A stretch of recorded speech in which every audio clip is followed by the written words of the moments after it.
The final phase of Kayla's plan was set into motion.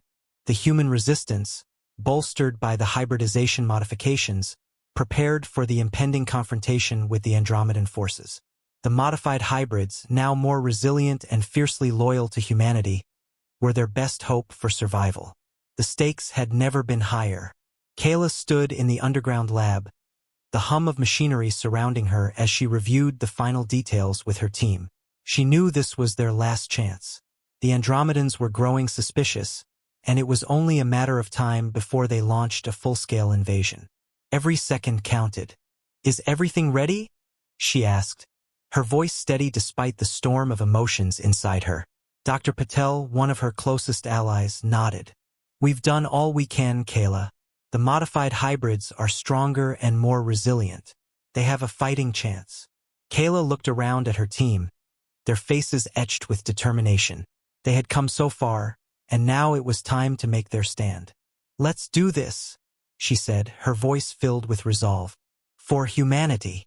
As they prepared to launch the counteroffensive, Kayla received a message from Aldran. Despite everything, he wanted to meet her one last time. Against her better judgment, she agreed, knowing that this could be their final farewell. They met in a secluded part of the ruined city, away from prying eyes. The air was thick with tension as Kayla approached Aldran, his once vibrant eyes now dull with sadness. "Kayla," he began, his voice barely a whisper. "I can't let this end like this." She crossed her arms, steeling herself against the pain in his eyes. "You made your choice, Aldran. Now I have to make mine." He took a step closer, his expression desperate. "I never wanted this war.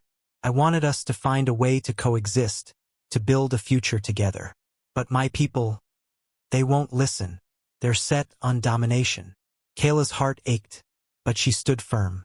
"And what about your duty to them? What about the mission you accepted to deceive and dominate us?" Aldran looked away, his shoulders sagging. "I was wrong. I see that now. But it's too late to change their minds. They see humanity as a threat." Kayla shook her head, tears welling in her eyes. "We were never the threat, Aldran. We wanted peace. But now we have to fight for our survival." He reached out, his hand trembling. "I can't lose you, Kayla. There must be another way." She took a deep breath, her voice steady despite the tears streaming down her face. "There is another way, but it will require a sacrifice. One that will change everything." Aldran's eyes widened with realization. "What are you planning?" Kayla explained her plan, her voice filled with a mix of hope and sorrow. "The hybridization process can be reversed. If I transfer a part of my life essence into you, it will create a bond that will resonate with both our species. It could be the key to our coexistence, but it will come at a great cost." He shook his head, his voice breaking. "No, Kale. "I can't let you do that. It's too dangerous." She stepped closer, her resolve unwavering. "It's the only way, Aldran.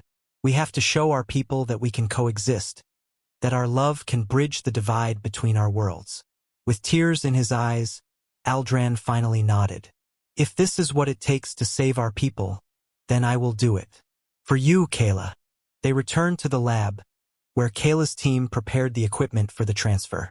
The atmosphere was tense, filled with a mix of hope and fear. Kayla and Aldran stood side by side, their hands intertwined, as the machinery hummed to life. "Are you ready?" Dr. Patel asked, her voice tinged with worry. Kayla nodded, her eyes locked onto Aldran's. "I'm ready." The procedure began, the room filling with a brilliant light as the transfer commenced. Kayla felt a surge of energy course through her, the pain almost unbearable. She focused on Aldran, their connection strengthening with each passing second. As the transfer neared completion, Kayla's vision blurred, and she felt her strength waning. But she held on, knowing that this was their only chance. The light intensified, enveloping them both in a cocoon of energy. When the light finally faded, Kayla collapsed, her body weak and trembling. Aldran, now transformed into a hybrid of human and Andromedan, knelt beside her, his eyes filled with tears. "Kayla," he whispered, his voice breaking. "You did it. She managed a weak smile, her voice barely audible. "We did it, Aldran. Together." In the days that followed, the effects of Kayla's sacrifice became evident. The new hybrids, imbued with the essence of both species, began to exhibit unprecedented strength and resilience. The Andromedans, witnessing the transformation, were forced to reconsider their stance. The bond between Kayla and Aldran became a symbol of hope, a testament to the possibility of coexistence. Kayla's health continued to decline, her life essence diminished by the transfer. But she found solace in the knowledge that her sacrifice had paved the way for a new future. Aldran stayed by her side, his love for her unwavering. As the two species began to forge a new path together, the legacy of Kayla and Aldran's love story became a beacon of hope. Their tale was told across both worlds, a reminder of the power of love and sacrifice. In the end, they had not only saved their people but had also created a new era of unity and understanding. Kayla's final days were filled with peace, surrounded by those she loved and had fought to protect. She passed away quietly, her hand in Aldran's, knowing that her dream of a united future had been realized. Aldran vowed to honor her memory, leading the effort to ensure the harmony between humans and Andromedans. Their love, born from the ashes of conflict, had transcended the boundaries of their worlds. It was a story of sacrifice, redemption, and the enduring power of love. And as the stars shone brightly above, their legacy continued to echo across the galaxy, a testament to the unbreakable bond between two species and the remarkable woman who had brought them together.